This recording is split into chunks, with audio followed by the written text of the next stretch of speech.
The following is a presentation of the Belly Up Sports Media Network. You are listening to the 1420 Sports Bar Podcast. 4 beer with a sports talk and a whole lot more. We are part of the Belly Up Sports Network. Listen in as Brent and Dave invite you to belly up to the bar with them to talk about everything in the world of sports, just like you would do at your favorite watering hole. It's sports, beer, and shenanigans. So belly up to the bar with us, grab a beverage, and let's get into it. The 1420 Sports Bar Podcast, show number 353. 4 beer worth sports talking a whole lot more. Tonight's show is brought to you by SeatGeek.com, the SeatGeek app. Use promo code 1420pod at SeatGeek.com today. Remember, we are part of the Belly Up Media Network. Go to BellyUpSports.com for all the great articles and other podcasts we got there. And actually go over to Belly Up and Friends over on Spotify. All the shows are right there. We're doing quite well there. A lot of downloads happening for all the Belly Up shows. And thank you for everybody who's been listening to our show or watched the show over on YouTube. And thanks once again to Garrett from Two Dudes from Sports News for joining us last Thursday night, I guess it was, for the great show. We had a lot of laughs, a lot of fun going on there. Dave, this Christmas time is here. I was driving by your place the other day. It was Sunday, yesterday. I drove by. I saw you had the Christmas decorations up there on the corner of the 13th Avenue. There, it was nice to see. You're in the festive spirit. Oh, we got right festive on Sunday. The tree is up. It's all decorated. The boy and I got our lights and garland up in the front. It's looking quite festive, and it was nice to take care of some shit with the weather that we've been gifted here so far in December. And way we went, I even treated myself to a nice old eggnog, first one of the year. So I've never been an eggnog guy. Like I remember, when I lived in BC years and years ago. I had an eggnog drink with some spiced rum, and I don't want to say violently ill, but I wasn't good. Like I was, something didn't work. And I've never been an eggnog guy. Oh, give me that egg. I'm going to try it this year. I don't know what it was. Maybe it's something you know what? Never blame the booze. It must have been something I ate. Had to have been. Probably, because it's not the booze's fault. That's a natural cure-all, right? No, eggnog with the Kraken spiced rum and a little shaved fresh nutmeg on top is how I make mine. Oh, it's mother's milk. I put, for some reason, I had to go out and about I don't get outside during the week very much, which is odd, but it's one of those things. And I got kind of laughing this morning when I was getting dressed, and I put my socks on for some reason before I put my pants on. And I normally don't do that. And I put a poll up on Twitter, and it's like 52-48%. Are you a pants prior to socks or socks prior to pants guy? I voted. I'm a socks guy. Like when I shower, our bathroom is right across from our bedroom. I bring into the shower with me my gaunch, my socks, and a t-shirt. Really? Yeah. And then so before I even leave the bathroom, I got those three are on, and then I deal with everything else. Because I always find I wanted to hold off on socks to the very bitter end. Like socks might be the last thing I put on. Like I might put my jacket on before I put my fucking socks on.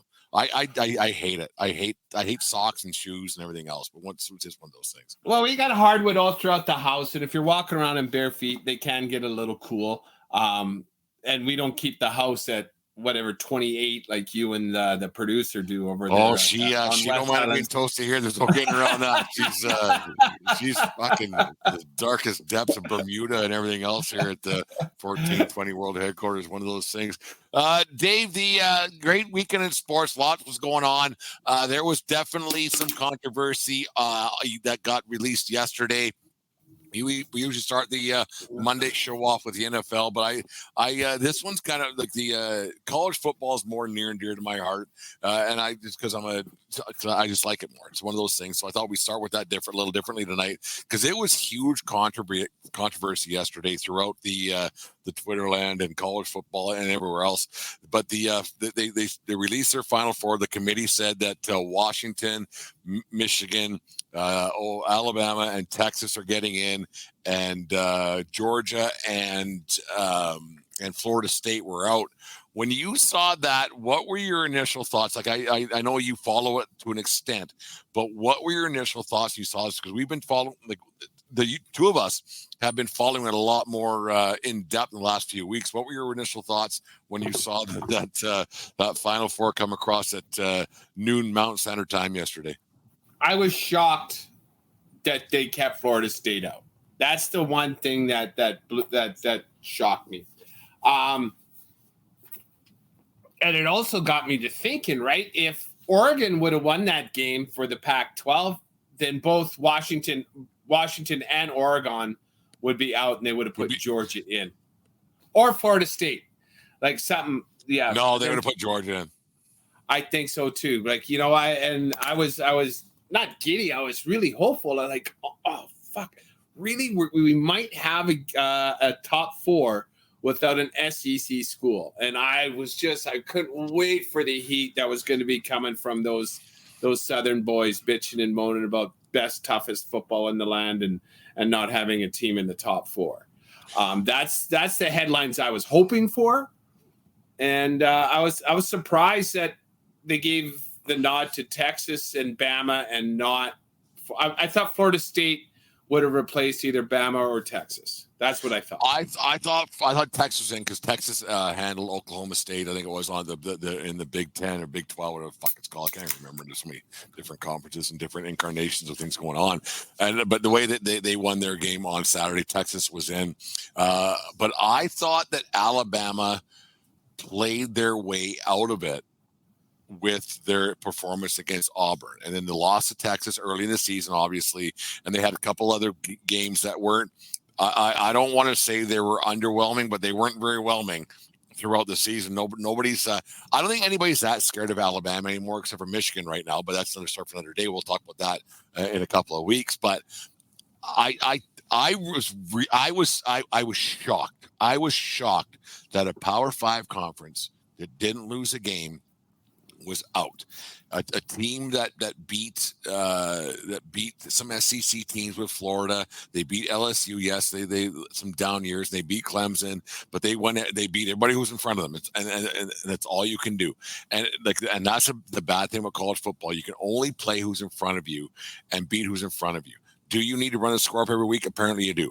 Apparently you have to do it week in, week out to have that happen, because you have to put up the stats and everything else, to the metrics for the committee to say something. I was so shocked. And then I got thinking a lot about it. I was so shocked when Alabama got in and Florida State was out. I for one could not believe it. I couldn't believe it. You know, it kind of, I was looking for analogies and trying to think. It's like, back in the 70s, they would have these key parties and doing some swapping, So everybody throw their key into the bin. We're going to pull a couple out. Some people are going to go home happy. Some people aren't, but definitely someone's going to get fucked. And you know what? Those are your Seminoles. They got fucked and they're going home. Like, realistically, like you didn't have to, like, realistically, because I think there's a bit of an East Coast bias. The Pac-12 has been down for a number of years, and you kind of hack on them a little bit. I'm a Pac-12 guy, and you're a Big Ten guy, and you hack on them a little bit. But it's funny. It could have been very easily could have been Washington on the outside looking in, and not Florida State. Like, very easily, because there is such a need, because it's money, and let's not pretend it's not. There's money involved with the networks, everything else, to have an SEC team and a Big Ten team in, no matter what. Because you're a huge Michigan guy. Michigan's strength of schedule is pretty bad. But because they won the Big Ten, which is like the second biggest conference in the land, they were in no matter what. Like, it wasn't even a discussion if they were in. Michigan's strength of schedule isn't that good. If you look at some teams that were played, it's pretty underwhelming. You know what? I was prepared for that question, and you're right. Like top to bottom, their schedule isn't that good every week, but they beat two. They're the only team in the top four to beat two top 10 teams this year: Penn State and Ohio State. As it sits right now, both Ohio State and Penn State are ranked in the top 10. No other team in the top four, no other team in the top 10 beat two other teams that are in the top 10. And then they handled a Buckeye team this weekend that, they're ranked 14, I think, but with a monster defense, and they beat them. They shut them out. Iowa can't put up points. The Hawkeyes, they're terrible. And I get it. You're right. I'm pumping their tires a little bit to bolster Michigan's case. Yeah. But both Penn State and Ohio State are top 10 teams as it sits right now. No one else beat two top 10 teams. But you said a couple weeks back when Aaron, the guys from Brutally Honest, were on the show with us that Penn State's not a very good football team. They're in the Big Ten, and they get points. They're going to be ranked. They'll be ranked 9th next year. Right now. Like right now, if you put out the college football rankings for 2024 season, Penn State's ranked 9 right now, and they're not good. They're not. The Big Ten's overrated. So what I'm getting at, Dave, here, now you can probably you're going to disagree 100%. There were 3 teams that very easily could have been number 1. Very easily. Michigan got it because they're a Big Ten team. And if you have a loss, I don't think you can be number 1. And Alabama, yeah, whatever. But you had Washington, you had Florida State, and you had Michigan. I would put Liberty, but yeah, we joke. But you have those 3 teams probably aren't as good as Georgia. Those 3 teams definitely, one could have been out no matter what. Michigan got in because of money, because they were never once thought to be out. Never once. And they didn't play anybody of substance. Nobody. That's fucking bullshit. Like Texas in the Big 12, that's fucking garbage. Like, they lost to Oklahoma, who lost to fucking Kansas. And that's not because Kansas is a great team. Kansas had an okay year. Like, so let's not besmirch like Florida State and Texas. Their conference schedule is just as shitty as any Big Ten schedule, and you're not going to tell me different. No, I know. Right. So let's not shit on Michigan. The Pac-12, they had ranked teams all the way through, and I couldn't. The Pac-12 was actually one of the stronger years they've ever had this year, in my opinion. Yeah, but we'll find out, right? Like Arizona, I think they're 15 or 16. Oregon State, but when you play each other, you're going to get some wins here and there, right? And that's the same in the Big Ten. But in as far as top 10, it's Washington and Oregon and nobody else, right? And they had to beat the same team twice. I find that if you're going to have a conference champion, you shouldn't have to play a team you played in the regular season, unless it's a crossover thing. But every team plays each other anyways, so I don't understand. It's just a money grab, and that much I get. My problem with Alabama getting in is that they had to get an SEC team in, and I now it'll never happen because now they're getting into a 12 team playoff next year. Yeah. My problem with Alabama getting in, we talked about it last week. They should not have won that game last week. The Keystone Cops came in. They should not have won that game against Auburn. So that's a thing I thought about too, because they should not have won that game. It seemed like the fix and was Auburn in, was a 6-5 fucking team, a 6-5 team. Alabama's not that good. But you know what? Handed that game. Alabama was great against Georgia yesterday. They had some tough games. I can't remember who they played that weren't great wins. They had some underwhelming wins this season that they won by 5 or 6 points. They thought they're going to blow guys out. They lost to Texas. Alabama could, and yes, they weren't. Yes, they weren't. They weren't a 3-loss team. But Alabama, to me, was if this makes any sense, they were a 2.5-loss team this season. And for them to get in to the playoff. I think it's a fucking and you don't want to use the word travesty, but it's a fucking travesty, man. Like if the committee says we need to have a Big Ten team, we need to have an SEC team, and then the other 2 spots, we'll figure it out. Say that ahead of time, because that's what it looked like to me. That's what because the Big Ten's weak, and you admit it. It's weak. There's 2 teams. That's it. 3 teams. Penn State's not very good. Well, they're top 10, right? And I don't make the rankings, right? Like I get it. SEC is traditionally stronger, but LSU had a down year.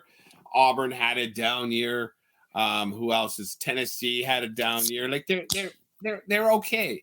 Georgia was fucking good, and I'm actually a little bit surprised that Georgia lost that game, but it was a good game and I enjoyed watching it.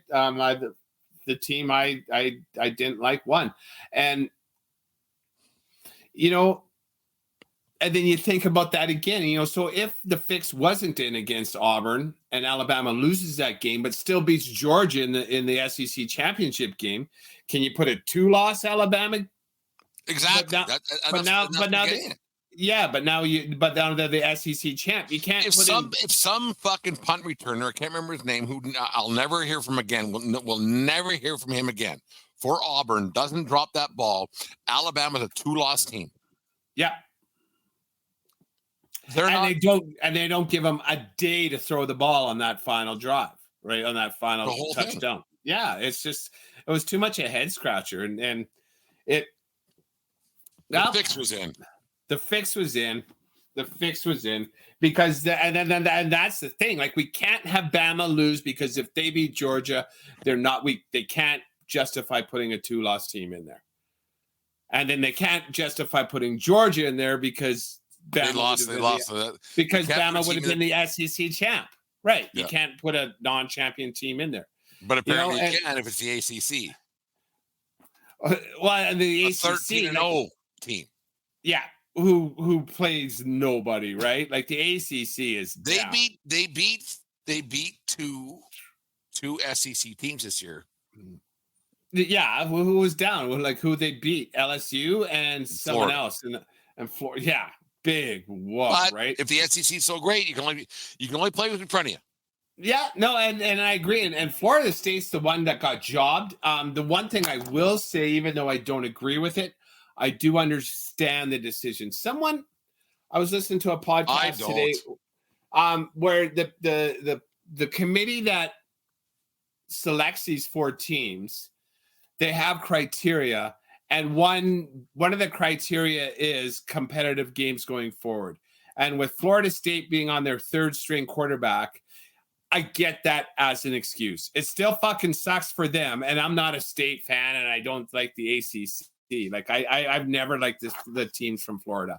And so I don't feel that bad. I kind of feel bad for them, but I don't care enough to be outraged right now because that was not a good game. But why? Okay, then why play the fucking game? Why play the game? It took us.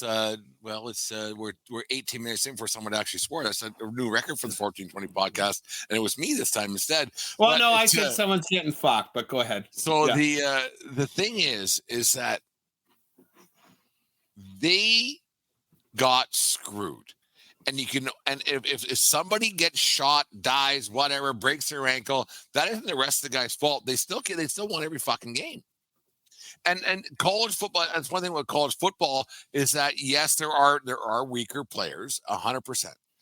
But if you keep winning with your 2nd string or 3rd string, you must be pretty fucking good. No? Oh yeah. So I saw the same thing you did. I know it was the same show or the same podcast, whatever it was that you were listening to. But yes, I understand if your best guy is out, your best quarterback is out, that you're not as good of a team. But if you're still winning, who cares? Because if that guy was to die, then you're just done. That's it. We can't move on. Well, there's no way we can go on and get a. Like if it was a murder instead of a blown knee, whatever it was, that's it. We're screwed. Well, even if it was professional football, San Fran, Brock Purdy was the third starting quarterback last year, right? They 100%. Right? So having that argument, which college football is doing, and they put all this bullshit out there, like having that argument saying, well, you're not good enough because your quarterback's not good enough. Yeah, San Fran, we can't give you the 2 seed. We're going to have to give you the 5 seed because you're down to your 5th string quarterback.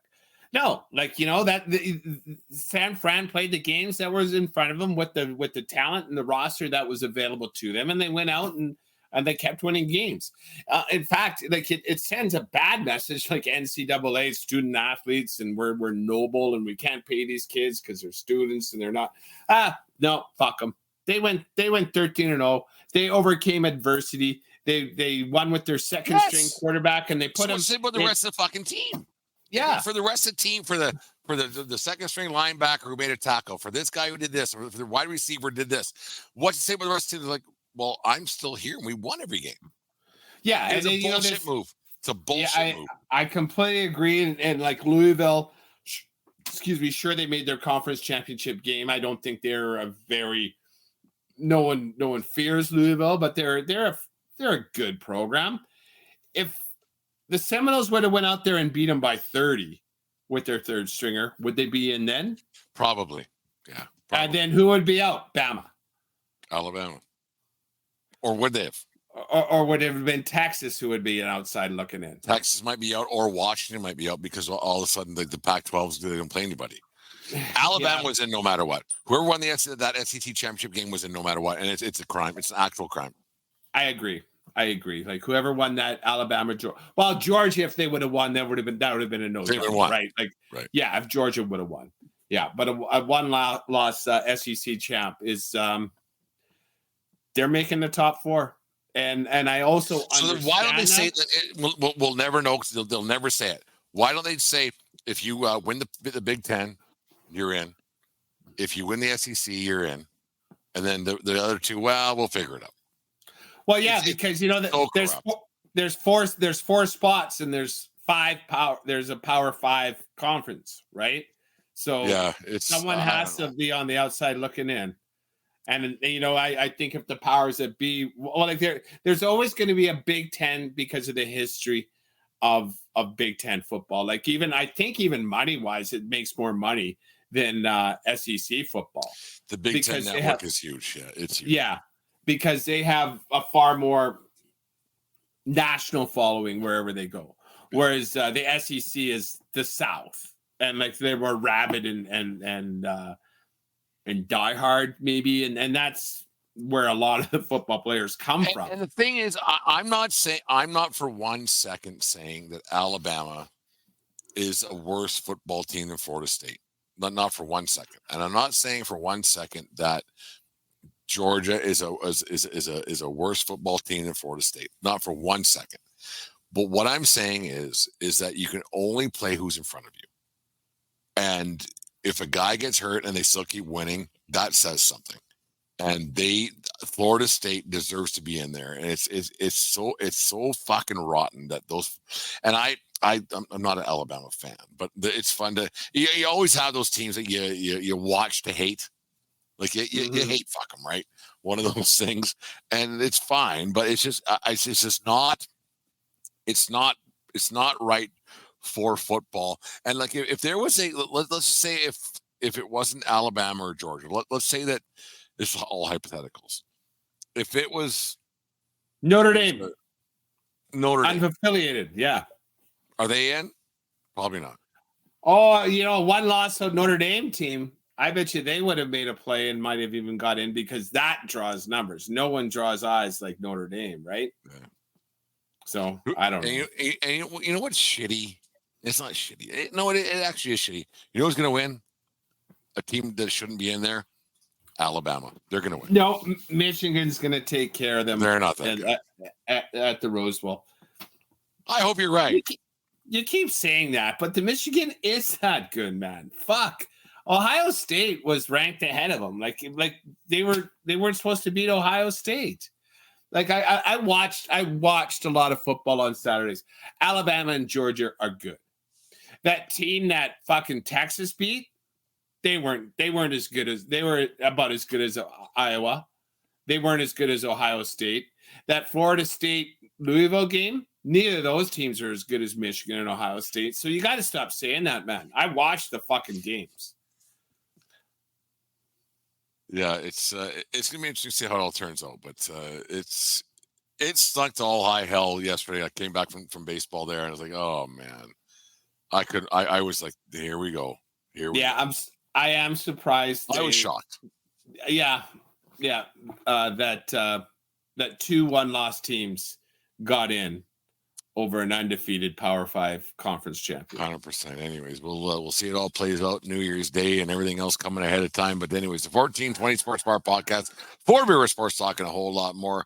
This segment was brought to you by SeatGeek.com, the SeatGeek app. Use promo code 1420pod at SeatGeek.com today and save some $20 on your first purchase over there at SeatGeek. They make for good stocking stuffers. Well, yeah, and in the Rose Bowl, right? Get your ass down there on New Year's Day to the Rose Bowl, and we can watch Rose Bowl. What would a Rose Bowl ticket cost? Got to be a couple $100. It seats a lot of people though, too. 110,000. Yeah, Bama, Michigan. That's one's nice for the travel agents, right? Whereas, another thing, Washington kind of gets fucked because they got to play the Sugar Bowl, which is in New Orleans, right? Don't they play that at the Superdome? Yes, New Orleans, yeah. Yeah, and so Texas. Why don't I just hop down the street and fucking play down in California? That's a holiday roadie for Texas folk, but those Washington people are going to have to pack up. None of it makes sense. Like, none of it makes sense. And the national championship game is in Houston. They might have a Super Bowl champion too, fucking right over there. That team's playing. They beat your Denver Broncos yesterday. We'll get to that. Well, we'll talk about that next. Are you thinking of going to a game or a concert in the coming days ahead, or do you already have tickets and want to upgrade where you're sitting? It's simple. Go to SeatGeek.com or the SeatGeek app. They have tickets for all sports going on right now, as well as concert tickets to shows throughout North America. And to make things even better, use promo code 1420pod. That's 1420pod and receive $20 off your first purchase. Once again, that's promo code 1420pod at SeatGeek.com or the SeatGeek app. The 1420 Sports Bar Podcast, for Beer Sports talking a whole lot more. The NFL Week 13, I think, in review. We usually start the show on Monday nights with the week review NFL style, but the college football playoff thing kind of took precedent a little bit. Dave, the NFL is flying through. A lot of laughs going on right now. You have the Jacksonville Jaguars. If they win tonight, they will be number one in the AFC if the playoffs were to start today. Obviously, they're not and everything else. But I realized one thing today was I was watching this football game is that Trevor Lawrence might be the most unhandsome quarterback in NFL history. He's a lanky, goofy looking dude, isn't he? Just kind of like he's just not a handsome. He's not that handsome chiseled face look that most quarterbacks like from high school to college to pro have. Trevor Lawrence is a bit. I don't want to say ugly, but he ain't handsome. Yeah, he ain't no Joe Burrow. That's for sure. Or Gorgeous Jim.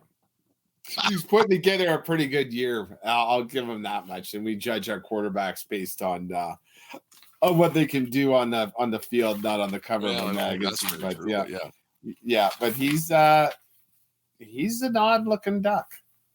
The game of the weekend turned out to be an absolute dud with the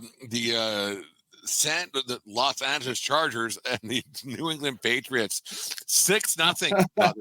I'm like, my God, like that is some. And the thing is about that, like back like 40, 50 years ago, that's smash mouth football. Defense wins over. No, that's just two bad football teams who can't put points up. That was fucking garbage, you know. And like I caught a little bit of it. Yes, I didn't watch a second. The Broncos were on their early window, so I watched that one, and then the afternoon window was San Fran and Philly. So those are the two games I watched a lot of yesterday. That and then you see the score and you think, maybe I'll go over there. And it's like 3-0. Fuck that. Like two teams that are shit, and to watch a field goal, that's not hard-nosed D. That's inept offense and bad coaching on both sides. And that's the thing that we kind of talk about a lot is you have a guy in Herbert getting 45 million bucks a year, and he puts up 6 points. Is that even putting up 6 points, or is that just a battle of field position? He falls into 6 points. Yeah. Well, I guess they were in New England and it was rainy and stuff, but you know what? It rains, right? You can throw the fucking ball and everything. Figure it out. 6-0. Both teams should be absolutely embarrassed. I heard the stat at halftime, and today it's the first time since the 30s the Patriots have given up less than 10 points a game in the last 3 games and lost all 3. Unbelievable. How bad are you? Like, how bad are you? Like, that's awful. That was Broncos last year, but like they were at least only giving up 17 points a game. Billy Belichick is playing out the string. There's no getting around that. That man don't give a fuck. Give him a chance with Caleb Williams. That's all he wants. Just give me that Caleb Williams pick. Yeah, that's going to destroy Williams' career, and that'll be it for him too. I think, and we discussed Williams in the past, but yeah, it's one of those. The Pats are 2-10. Who I never would have thunk it. I honestly didn't. Well, last week we laughed about it when we were going off air. We were on our fuck that team thing, and we don't even talk about New England because they're just so bad. They're so bad. The another thing came up yesterday. I don't know if you saw it today. Was Zach Wilson, the MILF hunter? He basically told the Jets. He said, because they said, "Hey, can you go in? Because Brian Boyle on my ass, he's not really doing very well." He's like, "Yeah, I'll think about it." Like, Jesus Christ, like. Because Wilson knows the Jets are bad, and he knows Hackett's a bad offensive coordinator, like we discussed here, and you reiterated a lot. But who the fuck is this Wilson guy to say, "Yeah, I'll think about being a starter quarterback again"? I never heard that, but if that was his answer, then you're cut. Like, that has to be a breach of contract. Like, I don't fucking care, right? You're still getting paid to hold the clipboard. Put the clipboard down. Put on your fucking helmet and get out there. Like, that's not I wasn't asking. Let me rephrase myself. Like Mr. Wolf. Pretty fucking please. Put the fucking coffee down. That may be the Mr. Wolf on Pulp Fiction, for those people who don't know what we're talking about. He may be the greatest character in movie history. Like, he just took care of shit, and he wasn't doing anything astronomical. He was just doing things. He wasn't solving the problems of the world. He was like, "Take care of this. You do this. You do this. You do this." I love guys like that. I think fast. I talk fast. I move fast.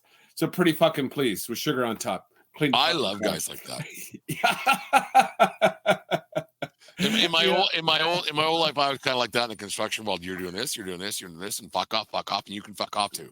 Yeah. Do all the kids do they watch Pulp Fiction? Have they watched it? I hope so, because that's 30 years ago now too. 1994 that came out, I think. Yeah. That's going to be crazy. That's a couple weeks ago. Yeah, that's a couple weeks ago. Yeah, let's get to your Denver Broncos. They're fuck me, Dave. I was so fucking mad because I'm still licking the jar in that fucking football pool, and I was so fucking mad yesterday when they lost that game because I took your advice. I got to quit listening to you. I really, really do.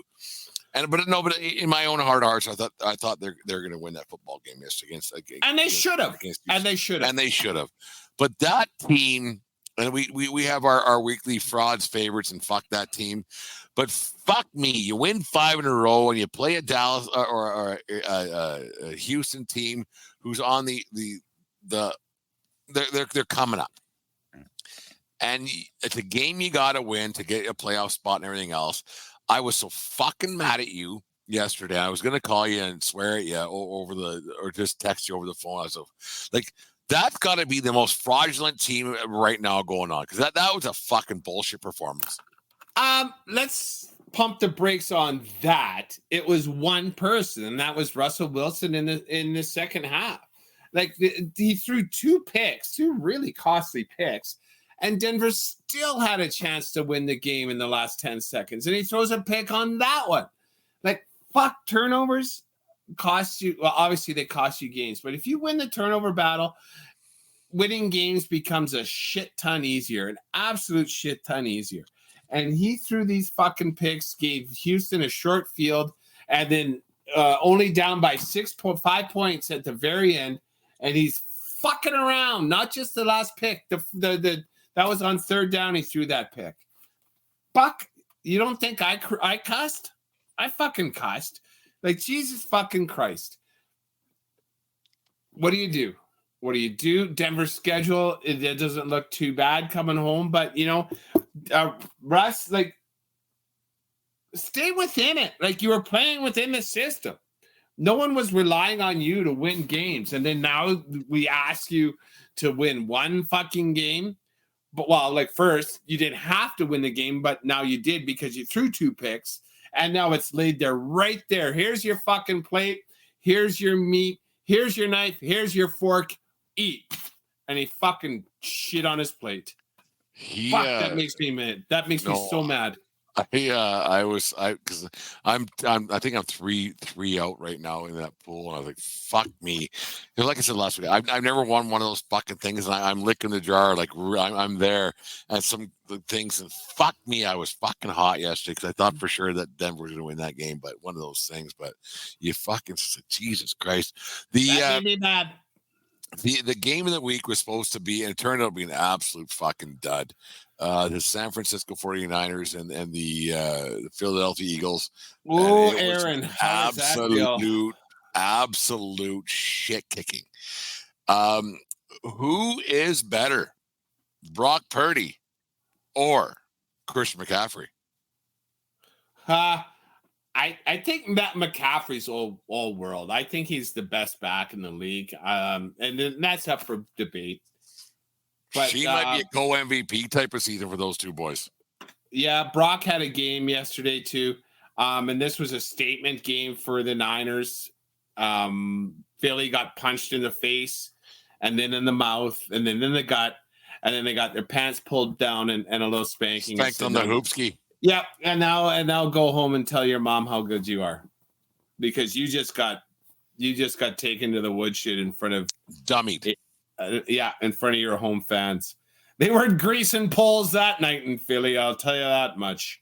So it's going to be interesting too, because Philly now, I imagine buttholes are starting to pucker up a little bit because they got Dallas, I think, next week, who's only a game behind. Their 10-1 is now, if you lose to Dallas next week, and then that number one seed is gone. And then so Philly has some. It's going to be gut check time next week when they play Dallas. And I'm not panicking if I'm a Philly fan. I'm not down on them. I'm just like, sometimes that you have an off night and it happens. Like you go through the season, things just don't click, and the offensive coordinator is better than the defensive coordinator for the other team, whatever it might be. And then once things start rolling downhill, you can't stop it, right? But so maybe this a little eye opener that Philadelphia needed to a little wake up call, I guess you could say. But man, oh man, like it's one of those things. That fucking Niners team looked really good for a guy who's not supposed to be very good in Big Cock Brock, and Philly looked average.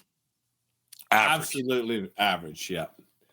It happens, right? That's what happened about 4 or 5 weeks ago. Didn't San Fran lose 2 or 3 in a row? 2 in a row. Because we were actually saying here in the 1420 podcast that San Francisco, we were crowning them, 16-0, 17-0, that no one's going to beat them, and they lost 2 in a row. So guaranteed now Philly's going to win 3 in a row. We're going to get told to shut the fuck up again because the 1420 kiss of death happens every week. There's no getting around that. Yeah. That was the result didn't shock me so much as did the margin of victory. That blew me away, the way San Fran handled them so easily. That one. But, that wasn't my shocker of the week. The shocker of the week happened in old Pittsburgh, PA. Holy. Oh, James Conner. Isn't that like, it's just the worst. James Conner used to be a Pittsburgh Steeler. When someone that you let go or traded comes back home and just lays the boots, they got manhandled by fucking Arizona at home. Inexcusable. We love our Jimmy Plotner, the fan of the van over there out in the Long Island prognosticator, and he's a huge Steelers fan. But my oh my, like that fucking, and now you got fucking quarterback, he's out, and it's not Matt Canada's fault. That team is fucking terrible. How they're 7-4 or 7-5 now. Kenny Pickett. He's out now. He's probably ankle is probably done for the rest of the season. But that might be the worst 7-5 team in the history of the National Football League. They're awful. Blaming everybody else, and it's not just the fans. It's not just the management. It's not the players. There seems to be like some infighting a little bit. Like, well, I don't know. It almost seems like nobody gives a fuck. There's a lot of infighting on the offensive side of the ball, and then maybe the defense has just gotten fucking tired of us saying, "Hey, fuckers on the other side." Can you score 10 points? Just figure it out. I am sick and fucking tired of carrying your ass. And all I hear is you guys fucking schoolyard. It's his fault. It's his fault. She pulled my hair. He's spinning my sandwich. Well, like, fucking figure it out. Just like maybe just put him in a fucking gymnasium with a couple of dodgeballs and says, well, see you in 3 hours, boys. Don't kill each other. But I want this fucking figured out, and we're coming out here as a team.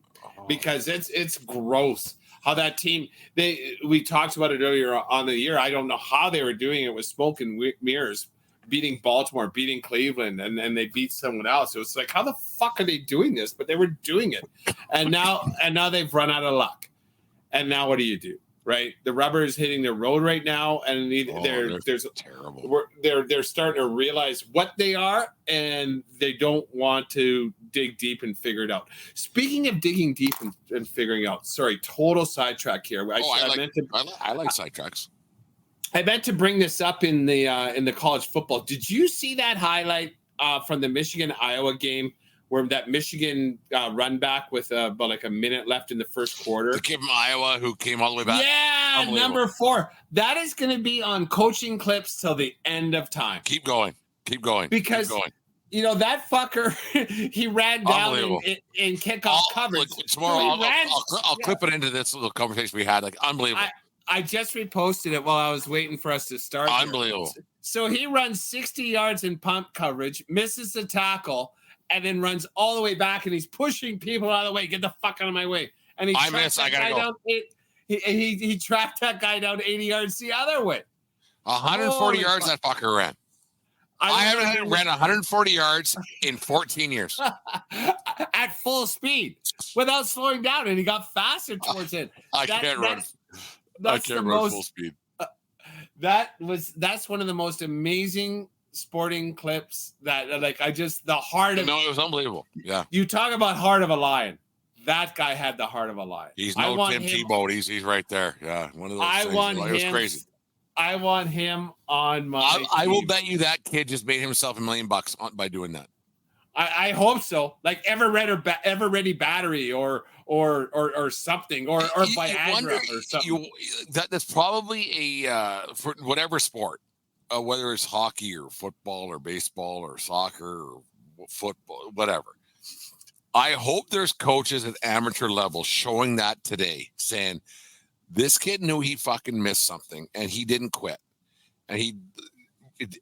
In a game that didn't matter, that our team wasn't that team wasn't going to win, because Iowa was. Well, it was 3-0 at the time. The game, was but you know what I mean. Iowa was never going to win that game. Yeah, and that is how amateur sport and what it should be taught to kids. Like, you can do a puck flip, you can throw a baseball, you can do this, but if your effort isn't there, you can't teach effort. You can't. No. And you always say that never give up.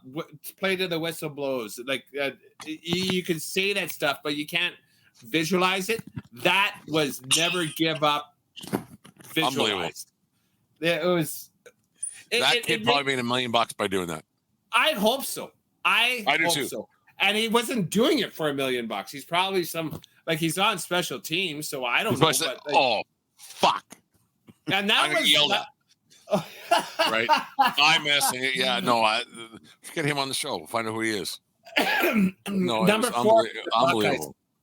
Sorry for the tangent there, but I meant to talk. Oh no, it was a great moment. Dave, let's get to our frauds, fuck that, and favorites right now for the NFL Week 13. I think we're in now. Geez, I'm so close to winning that fucking pool. It's making me. It's out. It's actually 4 weeks to go, right? It's making me a little crazy because I was talking to Ryan over at Browns last night. You're overthinking it. Now, no, because I'm almost. It's almost at the point of the year where you have to pick an upset, and what's the upset going to be? Because everybody's picking the favorites, right? Yeah. So you got to get one and get the other. You don't get that. Yeah, I totally do. Like it's at that point, 4 weeks left. Like Jesus, like you got to nail the monetary win, whatever. It's $100, whatever. Favorites. If you nail all the favorites and you hit one upset a week, that's what you got to do. Yeah, one a week, and then you're there. Jesus, if you're fucking Broncos, and last week the fucking NFC fucking North, they fucked me, but whatever. Dave, let's get into it. Let's get to our 3 Fs of the week in the favorites, frauds, and fuck that team. Who do you got as first off? Let's do your frauds.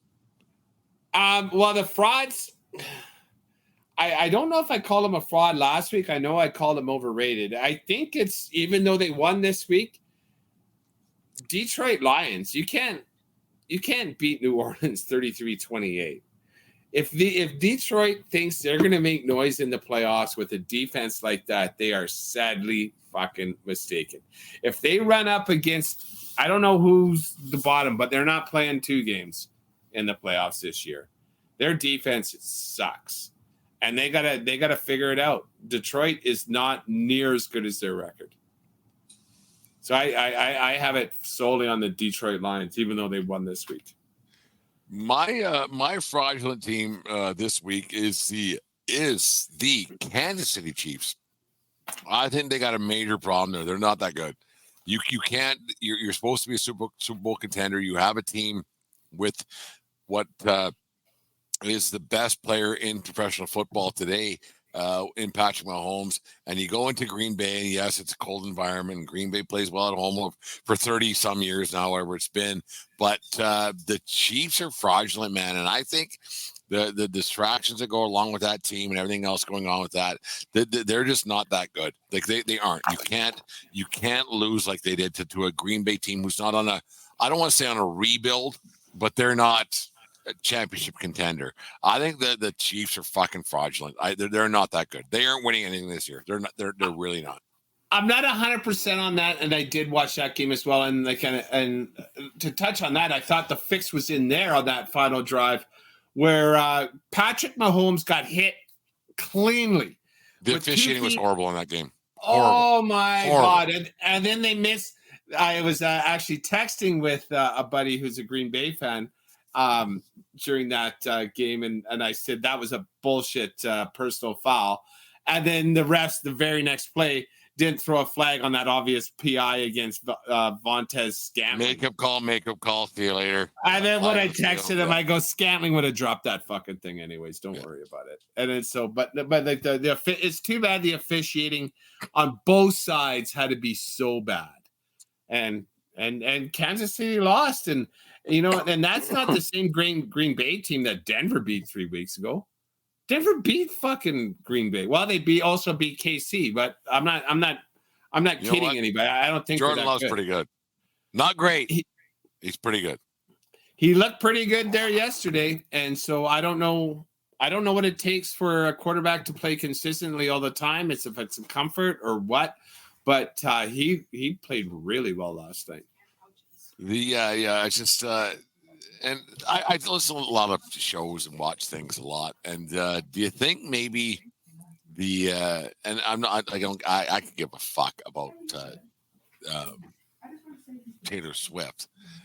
But if maybe Travis Kelce needs to maybe focus on football a little bit, because it's still his job. Like if he was dating fucking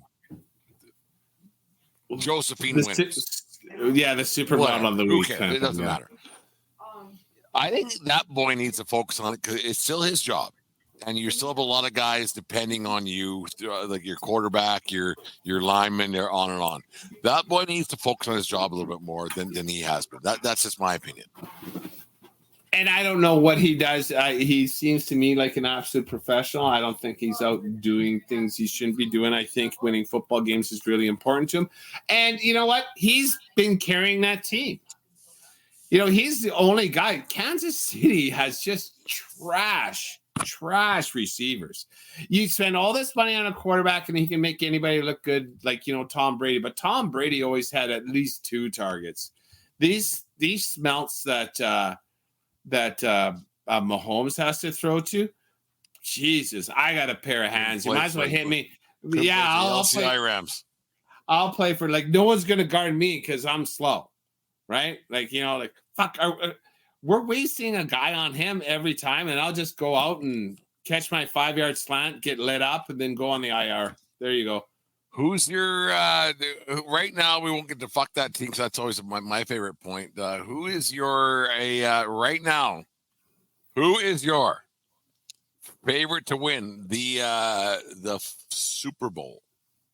NFC the Super Bowl. San Fran, Baltimore. Baltimore, I think right now the AFC is proving. I still think the AFC is a far superior conference, but no one is really rising to the top. Baltimore has a chance to take the AFC by the balls and run it all the way. I think it's a Baltimore San Fran, and at this point, I think San Fran might win, even though I've been saying Baltimore forever. San Fran, Baltimore, and I'll say Baltimore wins it all. I'm going to fade away a little bit from the my Dallas Cowboys love, which I don't know where that came from, but I'm going to lean into the San Francisco 49ers. That they were dominant the other night, or last night. It was men against boys. It was something else to watch. Like it just, and the how they played that game in Philadelphia, and like Philadelphia had an off night. Like you can't say that San Fran was the end all and beat all, because I think Philly was a combination of two. San Fran was really good, and Philly was really bad. So that's why it ended up that way. Right? It's one of those things. And I think you got, and also too, I'm going to give San Fran props because, you know, their 2 biggest games of the year has been Dallas and Philly, and they curb stomped them both. So they're showing up big for big games to make a statement. And, you know, I get it. It's just 2 games, but they took those 2 NFC East bullies and punched them in the mouth. Yeah, and there you go. And then in the AFC, you know, I want to keep sticking with Baltimore because I think that they're really good and the quarterback's great. But for some unknown reason, maybe it's one of those years you'll have a coast to coast with the most and have the Miami Dolphins, because Tua's been good, been healthy. Tua's been good. Yesterday. Tyreek has been historic. 3 catches for 154 yards yesterday. He might be a Hall of Famer. Like he might be the MVP and everything else, right?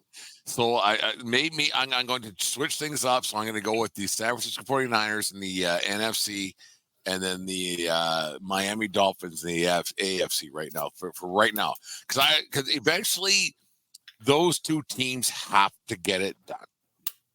Because both those teams, we use the term licking the jar a lot here in the 1420 podcast, but those 2 teams have been licking the jar for a long, long time, especially Miami. Miami hasn't been relevant for they've been relevant, but not relevant. Not as a force, yeah. Right? So yeah, they haven't made Tua quarterback, as we call them. Maybe that is the year AFC champion, Miami Dolphins. They better get that seed, because I don't know how fun it's going to be playing in Baltimore in January. That I think that might have a little bit of say in how the games go. But that's right, Baltimore. And you know what? Hey, Commodores, Tyreek Hill is pretty good. Put a guy on him. Fuck the Commodores. It's about 5 weeks ago, I think it was, Dave, where you said the Commodores were good. I think I said that in week 5, but nonetheless. Yeah, 5-6 weeks ago. They're not. Nope. I don't know how Riverboat Ron has a job. That Sam Howell, the quarterback, he still puts up decent numbers, and that's because he has what's his nuts? Ron. I wish that was my nickname, Riverboat Redlinski. Well, I'll try and make it stick next time we're out in public. I'll call you. My son used to call me that. Rifle. Remember that one? Rifle Radlinsky. That was the night I met my wife. Well, the night before. Yeah. Daisy or Rifle. Yeah. Daisy and Rifle. Yeah. Uh-oh. As I'm watching live here at the 1420 podcast, Trevor Lawrence is limping out of the stadium in a 28-28 game. The Soken Lauman looking Trevor Lawrence, the most unhandsome quarterback in NFL history, is limping out of the stadium. Jesus. Oh, I have it on the side. I missed the injury. That's not good for Garrett. Bad week for the podcast family. The Broncos go down. The Steelers go down. Well, the Steelers and Eagles get embarrassed. And now the Duval is in a 28-28 tie without the ball at home against the Burrowless Bengals. Holy. You think this is going to sound ridiculous. Like when you draft a quarterback, you better make sure he's good looking to put on the billboards or anything else. I don't care if I got to shave his ass and teach him to walk backwards. If he can sling it and read a playbook, he's starting. No, you got to be good looking to be a quarterback. That's for the endorsements. You got to be good looking to be a quarterback. Peyton Manning wasn't good looking. Enough. He had a certain goofy charm. He looked more like Charlie Brown than fucking Clark Gable. Some charm. Tennessee, right? Yeah, Tennessee. No, New Orleans. He played at Tennessee. He played his college ball at Tennessee. Yeah. Anyways, there's okay. Let's get into it. Who is your fuck that team? Well, the week 13 of the National Football League season. This is now getting down to the nitty gritty. It's like we're still in the loser pool. I can't believe this team was not on our fuck that team. But you know what? We bitch about them, and we bitched about their offensive coordinator. But if you're at home hosting an Atlanta Falcons team that is fucking terrible, and you lose 13-8, fuck you, New York Jets. Just fuck you. I'm surprised we haven't told you to fuck off yet, but you're not on the list, and it would be an absolute travesty for New York Jets to not be on this list. So the New York Jets, go fuck yourself. Yeah, they've been struggling throughout the season. So getting around that, like, just an absolute disaster, like just a complete train wreck. And yeah, we talked about the offensive coordinator Nathaniel Hackett, but they went into the season with some different ideas, right? With Aaron Rodgers and anything else, but they actually should have been fuck that team back in August when the season first started. I think so, but yeah, we were taking other teams because they were going to be there eventually. When they signed Rodgers, they should have been fuck that team right off the bat. Because you know what, you guys are. This is stupid. You're not that good. You're telling Rodgers is telling you who to sign, what to do. They should have been fuck that team right off the get go. Like honestly, they fuck me. Like to have a player like Rodgers has that pedigree, cachet, cachet. But fuck me, like fuck off. And then with him, the sidelines, I think it's a hindrance to the team. I really do. But it depends. I don't know that, right? They're not going to get shittier. They're not shitty because of him, right? And if he's trying to help Zach Wilson, and you know what? Here's the trivia question. Fucking who was Philly's only lost to until yesterday? They lost to the Jets. How the fuck did the Jets ever beat Philly? I have no idea. So like they obviously had some kind of cohesion and Zach Wilson had some kind of potential. And it's up to the coaching staff to get that kind of play out of him. And even, remember they gave the Chiefs a good game that one day and Zach Wilson played well. How come he can't consistently bring it? And I'm going to blame that on Nathaniel Hackett just because I hate that prick. Yeah, that's going to take one for you to not get over for quite some time. No, I'll never forget the fucking shit that guy let go on in my franchise. Well, but okay, he did more damage than good, right? But here's the thing. Here's the thing, Dave. Here's the thing. Is that he actually opened up a lot of eyes and said, here's what's wrong. They're in a better place now because of Nathaniel Hackett. Yeah, you say that, but then it's like Nathaniel Hackett came to my Airbnb and he didn't get his cleaning fee back, but he left fucking shit stains in the corner. He left they tucked open tunic. They put open tuna cans underneath the couches, right? So not only did they not clean the place, they fucking left shit for me to find out.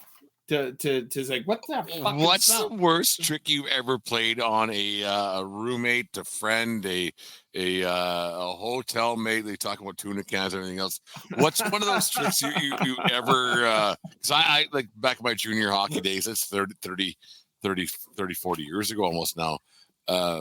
What's an old trick that you played that you're like, what I probably shouldn't have done that? It's harmless. No one got hurt or anything like that. But it was actually we broke into a buddy's house on his wedding day. So him and his wife were at a hotel, and we never wrecked anything.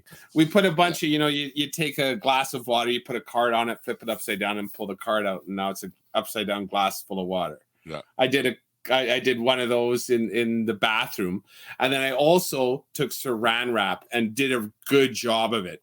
It was fucking crystal clear. And so when he when he got back, after their hotel, he took a piss. He was like, what the fuck? His piss was splashing all over the place because he was pissing on. Trick. That is a good trick.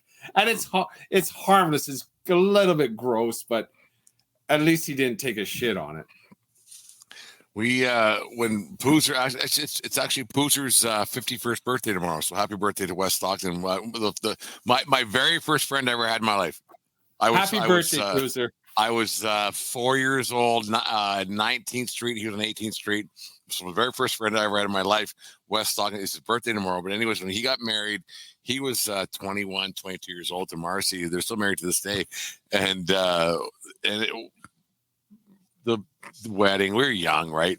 We went into their house and we took all of the labels off of the cans of all their food. So you were there for a while. Yeah, so like with beans or it was corn or whatever it was, every label was gone. Can of soup. Here's what you're having. They have to open it. It was shitty, but it was funny. So one of those things that happy birthday to West Stockton. When my first friend ever, and one of my best friends I've ever had in my life. But fuck that. So go ahead, start. Dave. Oh no, I pity the fool that doesn't light up when he sees West Stockton. So happy great guy, birthday, Wes. Yeah, I don't know you as well as the other former Cludians, but it's just a great guy. Yeah. Yeah, no, just a fantastic human being. Hope you have a gooder, Wes. Yeah, he's a really, really, really fun guy to be around. He not much bothers old Poozy. He went through a lot through his early life, so one of those things. My fuck that team. Oh Jesus, there's so many at this point of the season. You're like, what the fuck are we doing? But I am going to say that it's ridiculous that and I'm going to say it right now. Last week we said that Billy Belichick and the New England Patriots, we haven't got to that point because no one cares. Now it's at a point where, like, you know what? You're fucking terrible. Like, you're actually terrible. I wasn't going to bet on them this weekend. I wasn't going to say anything about them this weekend. I wasn't going to say that you're expected to win. But if you put up 0 points and 10 points and 3 points week after week, Bill Belichick, it's time to fucking call her good. It's time to walk out because, you know, you're embarrassing yourself, and you're at that point right now where your legacy is going to be, and you might disagree here with me, Dave, your legacy is going to be tarnished. And that happens in all sports. Like, you hang around and hang around and hang around because sports fans have short memories, because a lot of people watching games now, they don't remember already Belichick and the Patriots win Super Bowls already. It's at that point. My fuck that team, or it's more so fuck that guy, goes to Bill Belichick and the New England Patriots. I agree, and you know like, enough, man. Sports people have short memories. We mentioned it a little bit ago. There's going to be a shit ton of fucking Patriots gear that you're going to find at flea markets and stuff. A lot of kids named Brady and Tom or Tom William Winters, right? Because, you know, the thing. Like, I'm named after this fucking guy. This guy. Now that he's 10, 11 years old, it was all fine. Like, where's all those pictures, those cute pictures in onesies with TB12 on it? Like that, those days are fucking gone now. Brady's a Hall of Famer. So is Belichick, but now he's still coaching. Tom Landry got fired.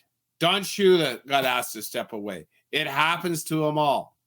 And, you know, the only coach in the history of my lifetime to walk out on a championship note was Scotty Bowman when he was on the ice that night in I think it was against Carolina, and he was, I'm done. And he told Shanahan, and Shanahan's like, fuck off. No, I'm good. I'm out.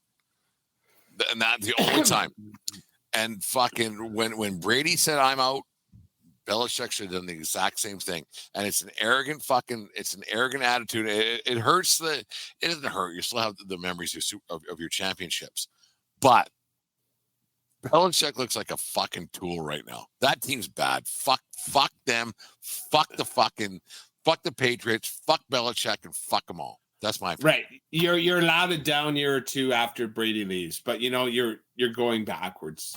And then what you guys, the product you guys are putting on the field is an embarrassment to you and your fans. And I can't think Bobby Kraft is enjoying that, watching, getting his massages at the Orchids of Asia. They're in Sarasota, Florida, with the TVs on the ceilings. Yeah. Do you think he watches? Oh, he's in the box every game for sure. Like, every owner watches every game. Like, when your team's on the road, do you think, like, if you're out of if you're out of the hunt, do you think those owners actually watch on the road? They don't go to road games. They do if they're good. They probably do. You know what?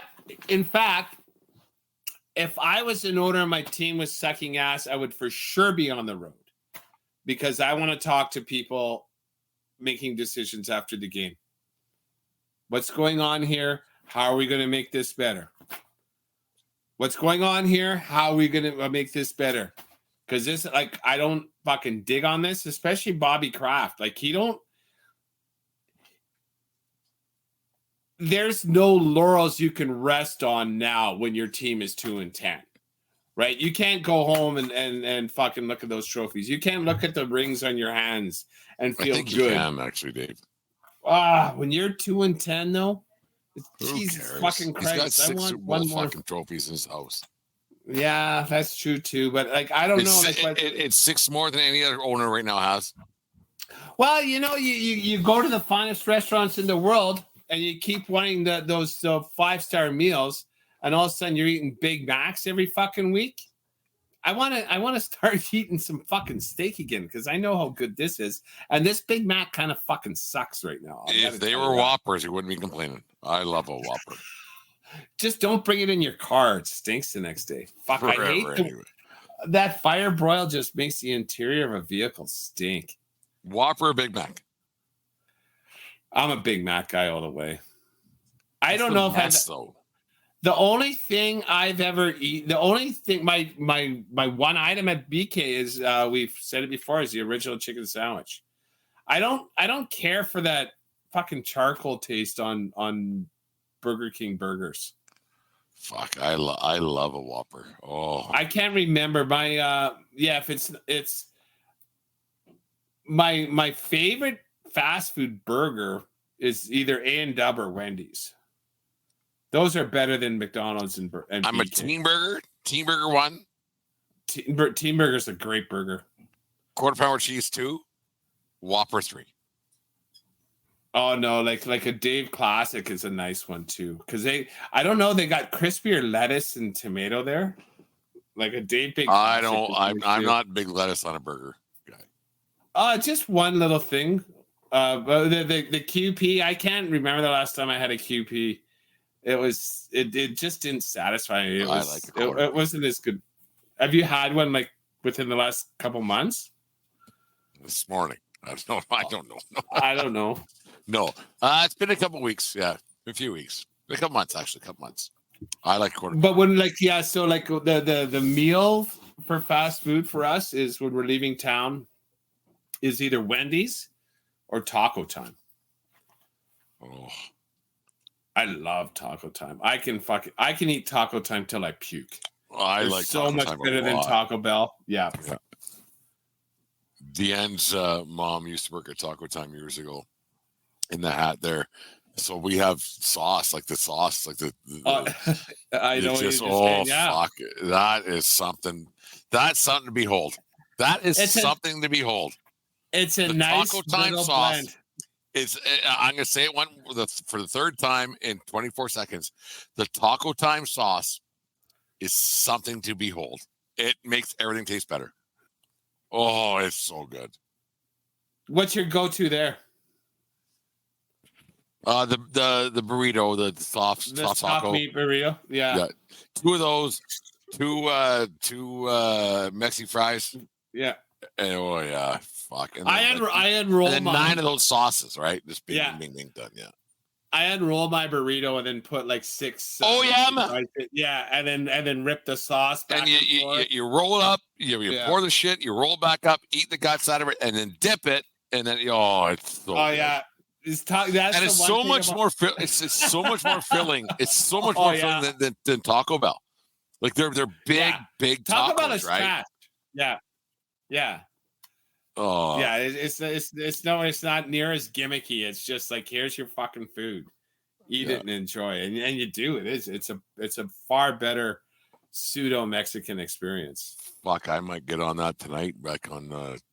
Taco Time's not too bad. Oh, yeah, like if you relocate, you're going to be even closer to Taco Time. I love Taco Time. Yeah, no, it's fantastic.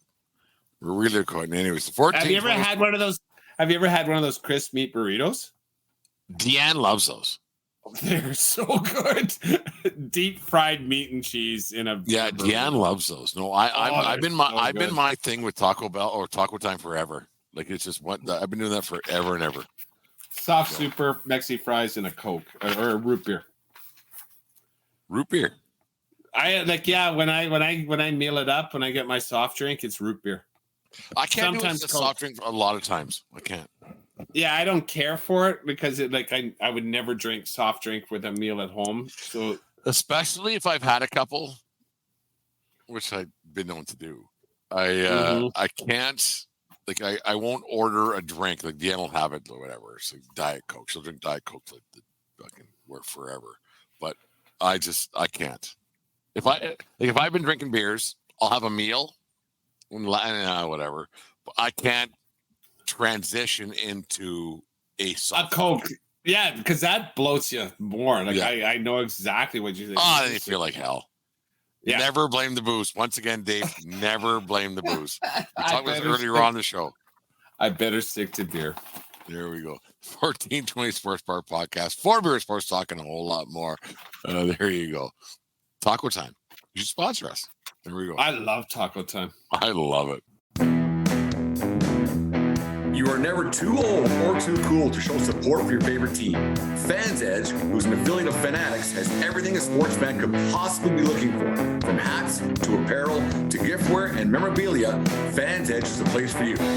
With hassle-free returns, free shipping on order over $100 in Canada, and free shipping on all orders in the continental United States, Fans Edge makes it easy to get what you want when you want it.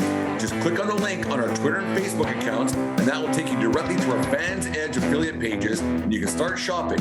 Every time you purchase something from there, it supports the 1420 Sports Podcast, as we get a percentage, and that's a good thing. So go to Fans Edge today for all your fan gear needs. 1420 Sports Bar Podcast, Fort Beaver Sports, talking a whole lot more on this Monday night on the 4th day of December. It's Mariah Carey time. 21 days till Christmas time, 3 weeks. Tonight, we're going to be drinking whatever, God knows what. You were saying you quite like the eggnog, Dave, and I'm not an eggnog guy, but it'll be flowing wholeheartedly in about 3 weeks from now. Wouldn't you think? Well, that's the thing I found out the hard way. Don't drink too much eggnog, because it is a bit of a heavy beverage. I don't know if it's dairy. I don't know what the fuck they put in that thing, but it tastes delicious, but 2, maybe 3 is my limit, and then it's time to switch to whiskey if you're getting after it. Because it's funny. Let's not sugarcoat this at all. Like we don't mind drinking beers and everything else. When it's Christmas time, do you switch things up a little bit? Less beer, more something else during the holiday season? It depends where I'm at. Yeah, but even then, I had 2 eggnog yesterday. I didn't get after it like I did last Thursday with Garrett there, but I had a couple eggnog in the afternoon to celebrate getting the lights and the trees and getting all the shit done, and it was a nice thing. It puts me a bit in the festive spirit, and I might have a whiskey or 2, but I gotta mind myself because I can't go on a fucking party of one. Well, you can't get into every night of the week for the next 21 days. It's still one of those things. I'm not, yeah.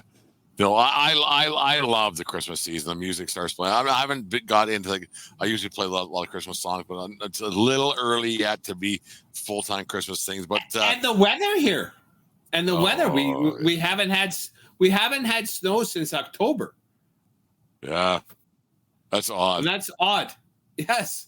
I posted the picture tomorrow, yesterday. Yeah. Which is 117 Fahrenheit tomorrow. But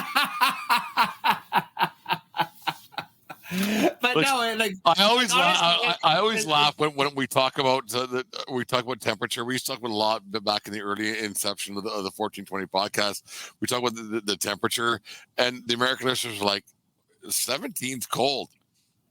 So when I say 17, it's 143 now. We're good. It's hot.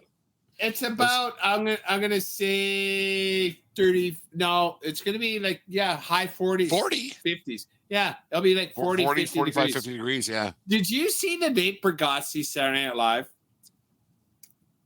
I did. Did you add that one skit where he's George Washington and he was talking about the American system? And what would it be? Nobody knows. Nobody knows.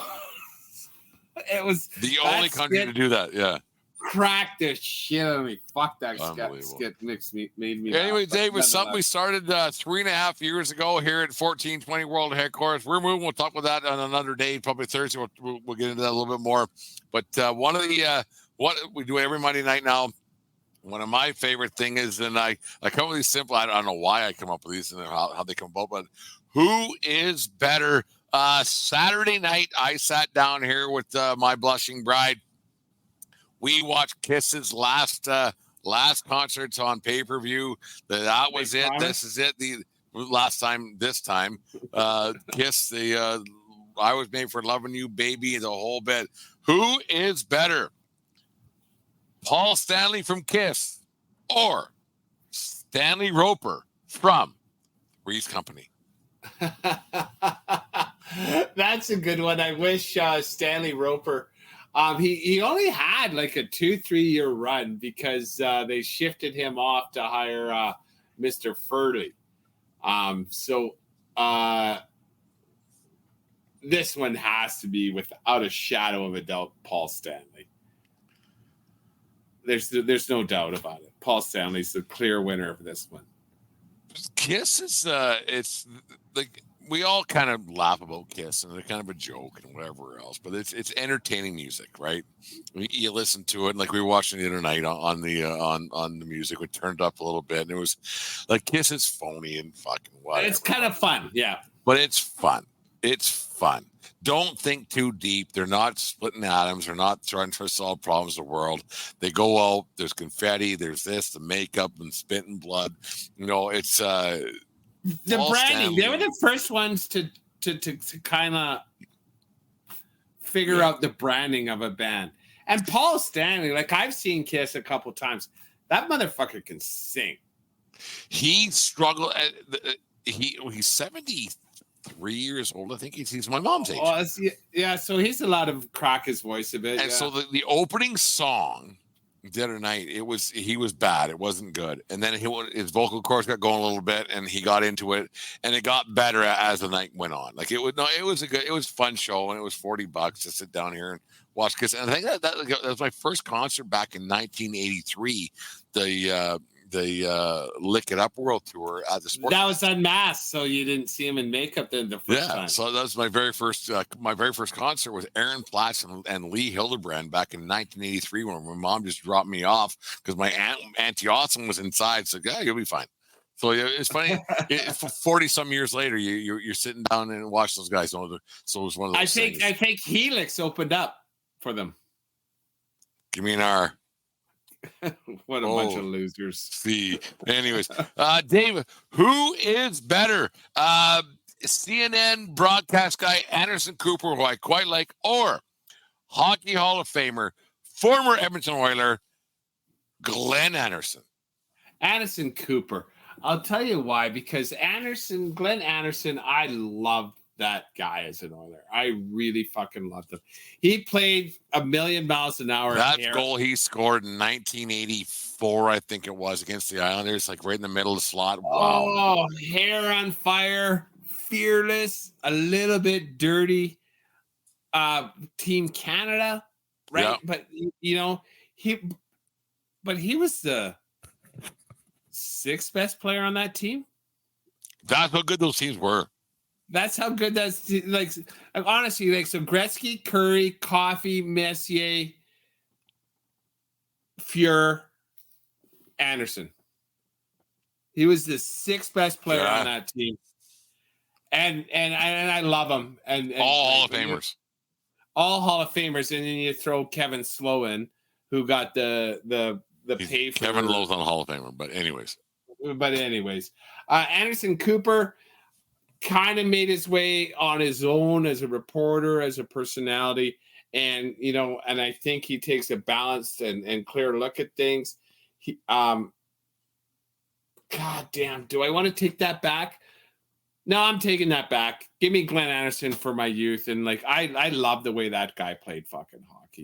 The way he played hockey, like he's an unbelievable player. And he's from Ontario, and the way fast and fearless. Yeah, and he'd score goals. He wasn't flashy. He would just score goals. And like I said earlier on, that slap shot from center ice, not center ice, but from the middle of the slot, he just spun around and shot and went through Billy Smith's legs for the Oilers to win that first Stanley Cup in 1993 or 83. Sorry, great mustache. Oh, and just.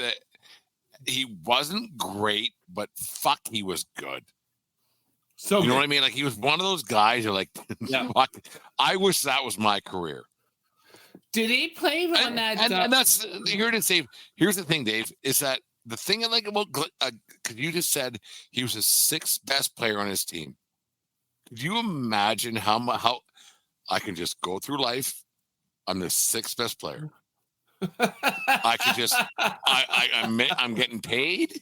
I won Stanley Cups. I'm in the Hall of Fame, and all these guys got to talk all the time. I don't. Yeah, they'll get to me if I score the game-winning goal or something. They might talk to me, whatever. If they want to talk, I'll talk. If they don't, then I don't. I know Anderson was great. He's a great player. Did I say Coffey? Did I put him on that list too? No, you forgot Coffey. So he's 7th. He's the 7th best player on that team. There's 7 Hall of Famers on those teams. Well, then 8 if you want to count slow. Well, we don't ever count him for anything. Jesus, fuck me. No, Glenn Anderson. Dave, who is better? Recently inducted the Baseball Hall of Fame last night. Jim Leland didn't fucking like a cigarette he didn't see. Or Tennis Hall of Famer. This is one we've done before. Not Leland with Connors, but Jimmy Connors. Jim Leland or Jimmy Connors?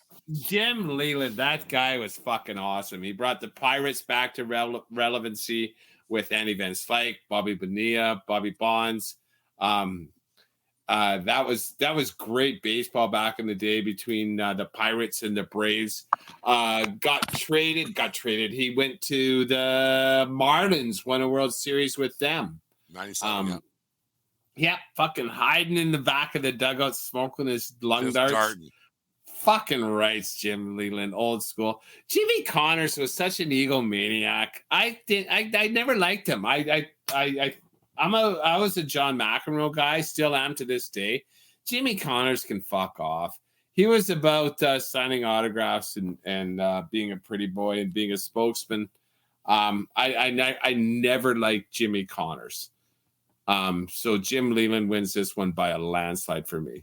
There was an old baseball manager around these parts, Blair Kubasek, who was the one of the founder of the PBA. One of those, he was the first manager of the coach around here, and Koob didn't mind smoking. And I'm not going to say he came out in the field with a dart in his yap, but he came out in the field with a dart in his yap a few times and wanted to question a few things. And he reminded me of the old school Jim Leland. There's a great video that's out there that Leland went out to argue a call with an umpire, and then but it was the seventh inning when they were doing the God Bless America when that came out after the 9/11 thing. He was giving an umpire shit, and God Bless America came on. He was still the only umpire, and he put his hand on his chest like, okay, shut up. And he kept giving the umpire shit. Leland's great. He was old school and old school. Yeah. Just said, don't fuck with me. Like, and probably the worst words he could say to a player is like, you really disappointed me today. Like kind of that dad manager, right? Yeah. He's the I think he's second in managers for guys for wins who never played in the big leagues, because he made it to Double A in Detroit system. Like he never played. Like most managers play in the big leagues, and Leland never did. He made it Double A, and somebody saw something through him. Leland's great. I love Jim Leland, and like my favorite manager before him was Sparky Anderson. Oh, Sparky was fucking. Guy fucking cracked me up too, right? Sparky was fire, and same with Lou Piniella. Like they were just mad all the time. Yeah, just mad. I'm upset about baseball, and we'll never get that again, Dave, because now it's robots, replay and everything else. You'll never get that guys being like that again. You'll never see it. Dave, who is better, Rob Reiner or Hockey Hall of Famer Rob Blake? Well, Meathead is I remember fucking watching Archie Bunker back in the day with Meathead, and then Rob Reiner he gave us Harry Met Sally. He gave us a lot of movies as a director. I couldn't tell you his total catalog. Rob Blake, he was with the Avalanche and the Kings. The Kings forever, yeah. Yeah. He was on that 2002 team. Yeah, and the Canadian team. The first one. Rob Blake played on Team Canada, but never another team in the NHL I really cared about. Really good guy, but he wasn't Niedermeyer good. I don't know the couple. Is anybody? No. Stop. Pause. Is Rob Niedermeyer or Scott, so not Rob. Is Scott Niedermeyer? Scott Niedermeyer. Is Scott Niedermeyer the is he in the top 5 of hockey players ever? Hockey players or D-men? Hockey players. I can't say that because you got to put Bobby Orr there. And I don't want to disrespect. Niedermayer is just as good as Orr. I think so. What about Rob? What about Nicholas Lidstrom? That guy was so fucking good too. God damn, Lidstrom was good. Niedermayer was good, and Niedermayer's better than Lidstrom. Yeah, sure, I'll give you that. Is Gordie Howe overrated? Yeah, I might lose my Canadian card, but yeah, a little bit. Right? Who was better? He played for a long time. Gordie Howe or Maurice Richard, right? They played at the exact same time against each other. One has a shit ton of rings. One has a shit ton of scoring records. But that's because he played for fucking ever. I don't know. That's a spicy meatball. We should probably sit down for a bit. Top 5 D-men of all time for sure. But I cannot put him above Gretzky. I cannot put him above Lemieux. I cannot put him above Bobby Orr. I don't know if I can put him above fucking Sid Crosby. I don't know. Crosby's putting the career to it. Oh, wow. Holy fuck. I don't know if I can put him in front of Joe Sakic. I love Joe Sakic. Oh, Niedermayer's better than Sakic. Yeah? In my opinion. Okay. Yeah. And like I said, that's going to take a little bit more food for thought. Well, we're going to come up to some dog days here. Maybe we'll have a Christmas special coming up soon. 1420 podcast. We'll figure something out. But yeah.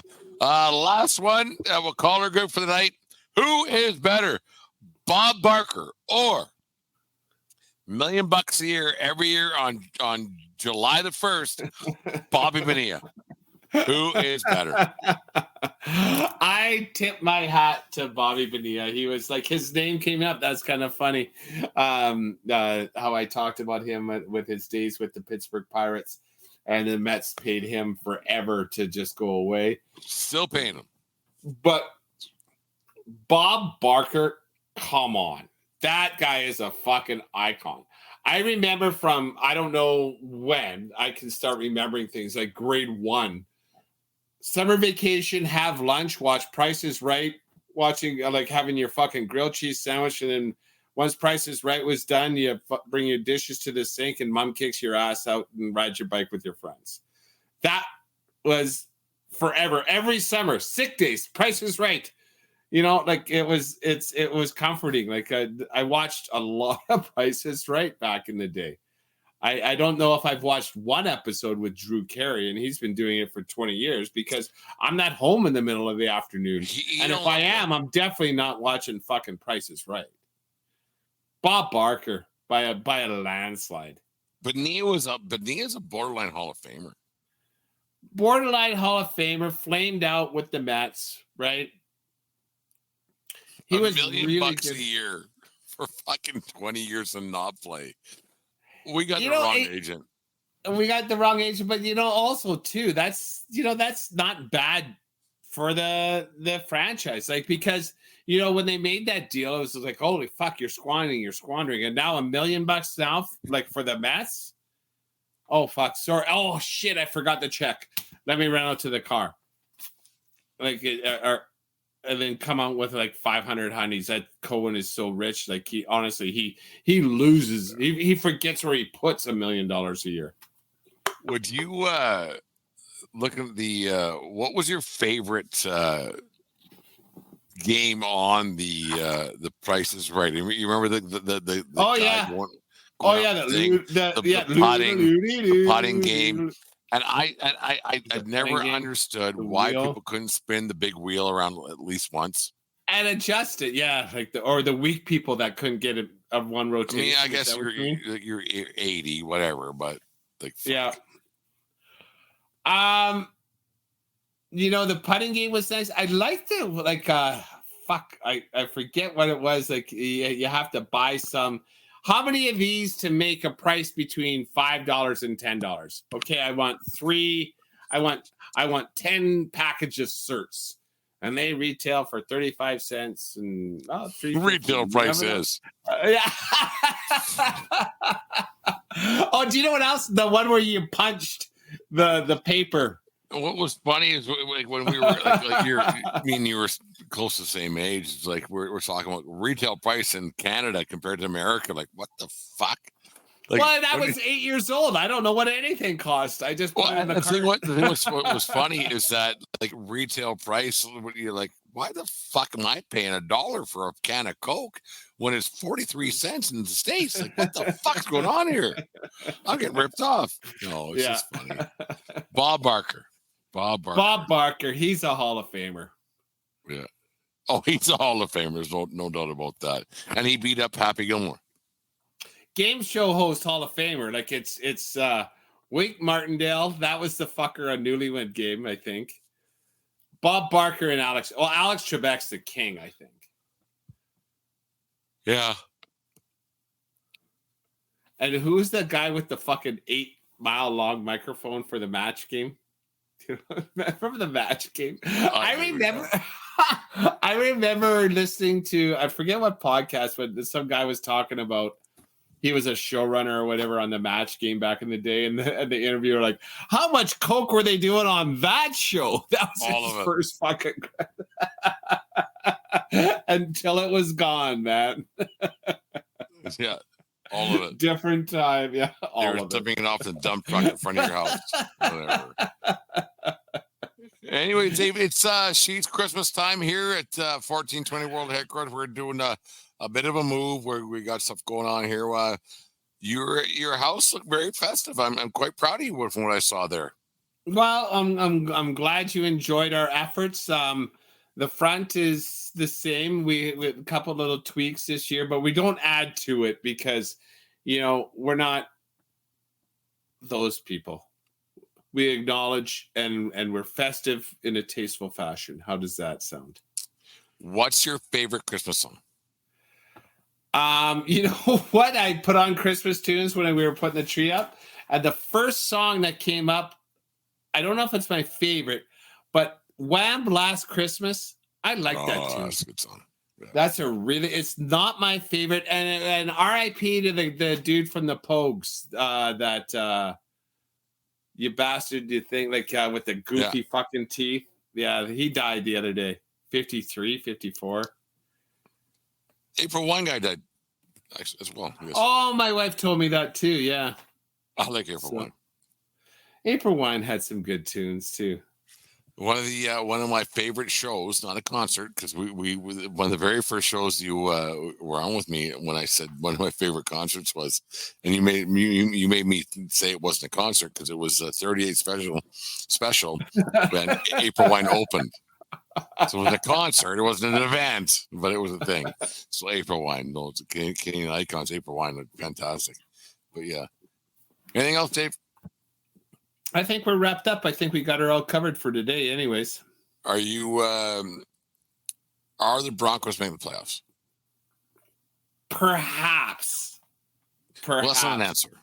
I know, but I don't like jinxing. I'm a huge believer of because we tend to fuck teams over. As soon as we give someone good, it's like they're fucked. Their schedule. This is what I'll say. If the Broncos don't make the playoffs, it's their fault because the schedule is quite advantageous. I'll tell you what, I don't know if it's next week. In the next 2 or 3 weeks, they're going to Detroit. If they beat Detroit that day, they're making the playoffs. How's that? Detroit wins that game. Detroit's not good. Detroit Broncos. Well, we're gonna find out. I'm really hopeful that they makes the playoffs, and then once you get to the playoffs, chip in a chair. The AFC has proven itself to be really good. I would like the Broncos to make the playoffs and either go to Pittsburgh or go to Jacksonville or go to Miami. They ain't going to Pittsburgh.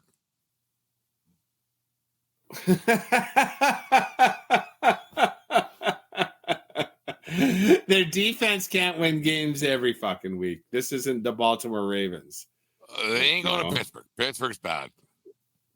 That's a bad football team. I'm sorry. I'm sorry, Jimmy. And then also too, bad fucking week for the 1420 friends podcast friends. Garrett, you guys just lost. Jim lost. Aaron lost. I lost. So we can commiserate. Fuck me. We don't have Jacksonville Jaguars on the schedule on the fuck those teams yet, but my fucking football pool. Fuck. We can save it. But you know that? Imagine Garrett's just gotten a little fucking tighter too, because Jacksonville ain't doing fuck all without Trevor Lawrence. We'll find out tomorrow. See the injury report. Fuck him. Fuck them all. Fuck them too. Anyways, the 1420 Sports Bar Podcast. 4 Beer Sports talking a whole lot more. Take care. I'll make sure more important. Take care of yourself and be around. If you're sick of that, what else safe? And don't give up 34 points to a backup quarterback or swing at high pitches. Have a good night, folks. We'll talk to you on Thursday night. Have a good night, everybody. Fuck. 34-31 to a backup quarterback.